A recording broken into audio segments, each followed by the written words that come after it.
people make really dumb decisions. It's just the nature of the beast with human nature. We get high stress, so we don't think well, and we just start reacting, going in survival mode, and that tends to leave us to make really, really poor choices. Now, my job as a business coach is to help business owners not make those dumb decisions by planning everything out, blah blah blah, doing all the things, right? But again, there's certain things that we just can't help, and AI is one of those. What do I say here? One of those technologies that when business owners look at it and people say, like, man, I can not only save money by doing this, but I'll be able to provide a better service for my clients, get more customers, all those things, right? It was the this magical, mythical thing that is going to solve all the issues. When in reality, it's just another tool. And that's been my job for the last 3 years. It's really been just trying to get my clients to understand, like, it's a tool. Please don't make too many decisions. But now what we're finding is that many business owners are now regretting bringing AI on and laying off their folks at the same time. Uh, all of us, all of us saw this was going to be a thing, and now there's business owners who are trying to rectify that. And big pieces, I'm going to be using this information to kind of help educate my clients. We're going to take a look at an article where they talk about the numbers and hear from some of the business owners themselves on like what they're realizing and how they screwed this up. Again, for those that don't know, my name is Ryan Howe. I'm a business coach that works out of West Michigan and around the country. And I come here on YouTube pretty consistently every single day where I'm just sharing information that I share with my clients. And I hope to earn your subscription. As always, links are going to be in the description. Be sure to go check that out. This is from HR Dive. More than half of leaders who laid off workers due to AI admit to screwing up. Yeah, it's not surprising that they're admitting to that. It's just, they made this decision like, oh, I have to save money here because everyone else is doing it. And if I'm going to be behind, if I don't do it, well, you're finding out that, you know what? That AI chatbot you got doesn't really replace Bob. Bob was pretty good on the phone and really soothed the customers and got them the answers they were looking for. All right, so let's get into this here now. All right, so here's the brief. Basically, about 4 in 10 business leaders have laid off employees as a result of deploying AI. And of those, 55% admit they made the wrong decisions about it, according to a recent survey of more than 1,000 business leaders.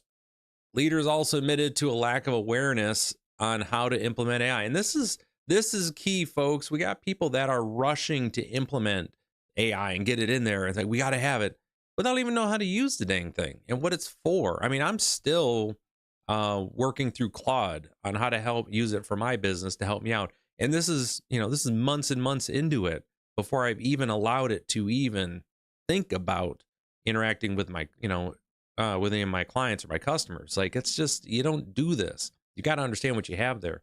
And nearly a third didn't know which are most at risk for automation, and 35% said the lack of AI expertise was a barrier to successful deployment. This is no different than when people first, and I'm old enough to remember this, when people first started with Microsoft Office getting launched into the mainstream. Folks didn't understand how to use PowerPoint, and it was this big, huge thing of drama of how to do it, and people were wasting all this time and energy on it. It's ridiculous. Yeah, PowerPoint, the slideshow thing, it was nuts. Same thing, just a tool that people don't understand. Now, despite these gaps, leaders remain bullish on AI. Of course they do. The survey showed 3 in 4 leaders said the company will be taking full advantage of AI. No, they won't. By the end of the year, and 4 in 5 said they'd increase their investment this year. Yes, they will, but they will not fully get it. I'm going to take it. So with this, we're going to read a little bit here. I'm going to talk to you about what I'm talking with my clients, and then give some advice for folks that are employees as well as business owners going forward. Okay. Now, fearful of being left behind, employers have leaned heavily into AI over the past year. 100%. It's just crazy how much people have been, and I'm an advocate for AI, like for these large language models. I think they're useful, but you got to figure out how to use them first. Now, part of the approach has been a zeal for replacing humans with AI. And then earlier this month, Toby Lutke, CEO of Shopify, sent a memo to employees informing them that new workers would not be hired unless teams could demonstrate why they cannot get what they want done using AI. In a similar memo, Fiverr CEO Micah Kaufman, same thing. And again, for a lot of tech companies, they're going to be looking, and it's not tech companies. This is the piece here before we get into this, that HR, the AI is coming for you. If you're HR watching this, they're coming for you. The amount of work that HR does just looking through things and comparing, more and more of these large language models can be able to do what you do, from compliance and everything else. So just understand, but this is across the board. They're looking for ways to do this. But the zeal has been with too many people looking to replace everyone with these large language models all the time. And it just doesn't work that way.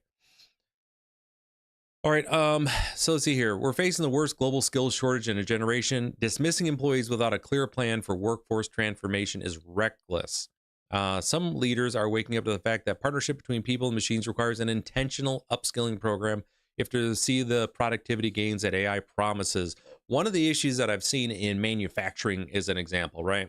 Let's just say with the manufacturing was people bringing on these new equipment to replace people without realizing what the service costs are to maintain the equipment that the people are replacing. There's quite a few manufacturers over the years have brought in new equipment to replace people and realized the upkeep on the equipment was more than just employing people. So they got rid of the equipment and brought the people back. And that's what we're running into with a lot of these AI issues right now, is that people don't realize they don't have the skill sets to support and continually update the whatever large language model they're bringing in. So they're having to pay more and more of these tech companies to service them, when in fact, if they just kept Bob around, they would be just fine, right? Like that's the paradigm that we're dealing with right now. It's one of the issues. Now, survey after survey has shown that workers, while anxious about AI, are willing to adopt the technology and are starting to use it. Heck yeah, they are. However, a lack of guardrails, training, and clear policies around its usage mean they could be endangering themselves or their companies. A survey showed that more than half of workers who are using AI admit to making mistakes in their work with the technology. 44% are knowingly using it improperly at work, and nearly half admitted to uploading sensitive company data and intellectual and IP to public AI platforms. That's not good, folks. We don't want that. While it is encouraging to see investment in AI continue to grow, again, we've got to have better guardrails on this. And that's really what this comes down to, folks. So what I'm warning my clients about are really straightforward things. One, I want you, when you're looking at AI, it needs to be a tool first to augment your employees. How can you make them more productive and frankly, just make their work lives better?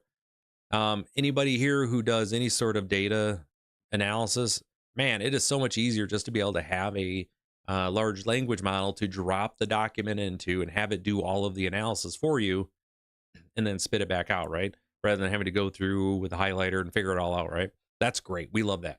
We want more of AI doing that. So that way the people with the gray matter can do more of the gray matter stuff. Like that's important. But beyond that, anything you're looking to augment with, you need to understand the ongoing costs of keeping that AI function around, like what that looks like, the service piece, the upkeep, making sure everything's up to date. There is a cost for all of that.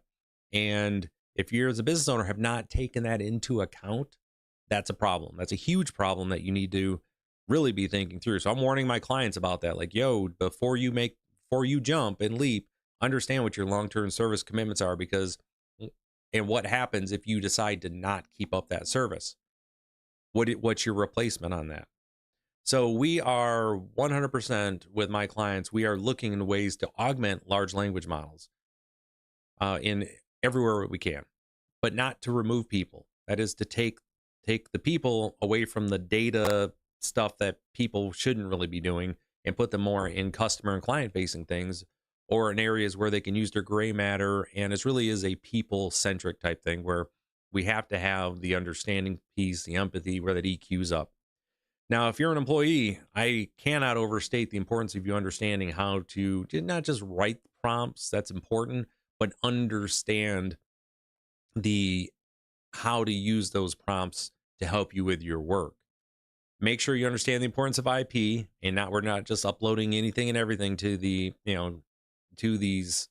AI companies, right? Because we want to make sure we're protecting certain things. Because once you upload it, now it's been in, it's in the system. It's kind of like on like the blob. It's just going to keep absorbing stuff that once it's in there, it's done. So so with that going forward, best advice that I have for everyone here is, one, understand AI is just a tool. It's not going to solve everything. You need to have methods and procedures and ways to train folks to use that tool. If you're going to be replacing people with AI, you need to make sure that you fully understand exactly what that means and why you're replacing them with AI. Like it isn't a panacea. It isn't going to solve everything for you. It AI, and again, these large language models are best when they take care of one thing for you, and they do it extremely well. So make sure you understand what that is. Data analysis is one of those things that large language models do exceptionally well. Um, so yeah, with my business owners, that's what we're looking at here. So um, again, be sure to go check out the article here, folks. It's an interesting piece. If you'd like to learn more about how I help businesses grow faster than I ever thought possible, be sure to check out summitbusinessguys.com. If you would like to connect with me on a deeper level, be sure to consider joining as a member. There's all sorts of opportunities there. Take care, and I will see you next time.